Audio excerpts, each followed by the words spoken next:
চট্টগ্রামের চন্দনাইশে ত্রাণ বিতরণের সময় মঞ্চ ভেঙে পড়ে ১০ জন আহতের খবর পাওয়া গেছে।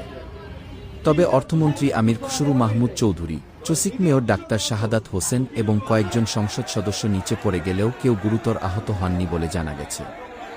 শুক্রবার ১৭ জুলাই বেলা ১১টার দিকে চট্টগ্রামের চন্দনাইশ উপজেলার দোহাজারী পৌরসভায় বন্যায় ক্ষতিগ্রস্তদের মাঝে ত্রাণ বিতরণের সময় অতিরিক্ত মানুষের চাপে মঞ্চ ভেঙে পড়ে।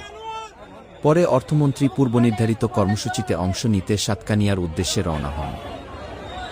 প্রত্যক্ষদর্শীরা জানান, অর্থমন্ত্রী ত্রাণ বিতরণের সময় হঠাৎ মঞ্চটি ভেঙে পড়ে যায়।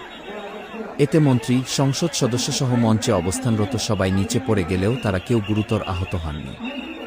মন্ত্রীর চলে যাওয়ার পর ত্রাণ গ্রহণকে কেন্দ্র করে উপস্থিত মানুষের মধ্যে হুড়োহুড়ি শুরু হয়। এ সময় ১০ থেকে ১২ জন আহত হন। আহতদের কয়েকজনকে দোহাজারী হাসপাতালে চিকিৎসা দেওয়া হয়েছে।